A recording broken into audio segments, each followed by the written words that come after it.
नमस्कार, आप देख रहे हैं वैश्य व्यापार न्यूज चैनल में आपके साथ माधुरी कश्यप। चलिए शुरुआत करते हैं खबरों के साथ। एनएसपी प्रमुख शरद पवार ने आज एक ब्रह्मास्त्र छोड़ दिया है। एनएसपी की 25वीं सालगिरह के मौके पर शरद पवार ने दो बड़े ऐलान कर अजीत पवार को हैरान कर दिया।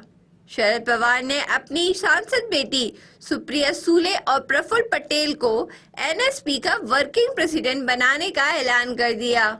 अजीत पवार कार्यक्रम में मौजूद थे। यह ऐलान सुनकर बिल्कुल चुप रहे। मीडिया से बात किए बिना दिल्ली के कार्यक्रम स्थल से निकल गए। बात यहीं तक सीमित नहीं रही। शरद पवार ने प्रफुल्ल पटेल के हाथ मध्य प्रदेश, गुजरात, गोवा, राजस्थान और झारखंड की कमान दी और सुप्रिया सूले के हाथ हरियाणा और पंजाब के साथ साथ महाराष्ट्र के चुनावों की कमान दे दी। यानी यह जो कहा जा रहा है कि दिल्ली में दीदी, महाराष्ट्र में दादा, वो भी गलत साबित हुआ।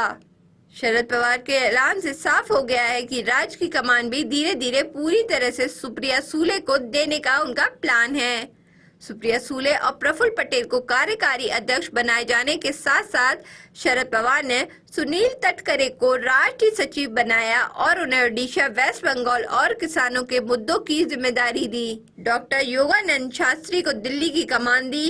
के शर्मा को उत्तर प्रदेश और हिमाचल जैसे राज्यों की जिम्मेदारी दी। अजीत पवार के नाम से किसी भी जिम्मेदारी का जिक्र नहीं हुआ, ऐलान नहीं हुआ। अजीत पवार सर नीचे कर इस ऐलान को सुनाते रहे, हौले से तालियां बजाई और मीडिया से बात किए बिना चले गए।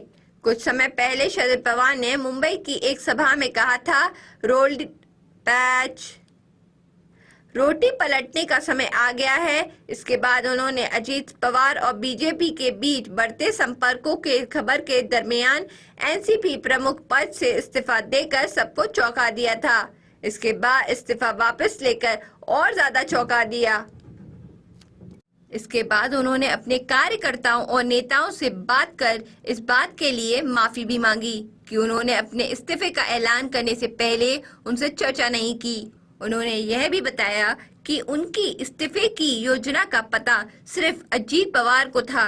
अजीत पवार लगातार विलन के तौर पर सामने लाए जा रहे थे और आज किनारे लगा दिए गए हैं। एक बार फिर भारतीय राजनीति में संतान के लिए प्यार, आइडियोलॉजी और काम की क्षमता से ज्यादा प्रभावी दिखाई दिया। बड़े बड़े नेता इस कमजोरी से नहीं बच पाए। राज ठाकरे का प्रभाव ज्यादा था, लेकिन बाला साहब ठाकरे ने उद्धव ठाकरे के हाथ कमान सौंप दी थी। अजीत पवार का प्रभाव आज महाराष्ट्र में ज्यादा है, लेकिन शरद पवार ने बेटिया के हाथ महाराष्ट्र का भी सारा इंतजाम सौंपा।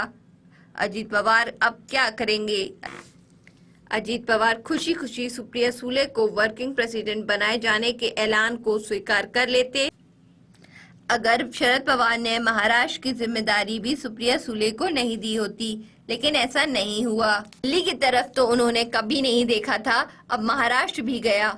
अजीत पवार के लिए यहाँ से आगे बढ़ने के रास्ते बचे हैं। अब 3 रास्ते हैं। वे एनएसपी में यह सोचकर बने रहेंगे कि न टाइम आएगा, फिलहाल सब सह जाएंगे और पार्टी में अपनी पकड़ मजबूत बनाते रहेंगे, या फिर एनएसपी के एक धड़े को लेकर बीजेपी से मिल जाएंगे। इसकी संभावना एक बार फिर बढ़ गई है, लेकिन देखना यह है कि जैसा कहने में एनएसपी में अजीत पवार की पकड़ देखने में है या नहीं, इसमें शंका नहीं है। शरद पवार के बाद अजीत पवार ही सबसे ताकतवर हैं, लेकिन शरद पवार के रहते अजीत अपनी ताकत दिखा पाएंगे, इसमें संशय है। तो क्या अजीत पवार राज ठाकरे की तरह नई पार्टी बनाएंगे?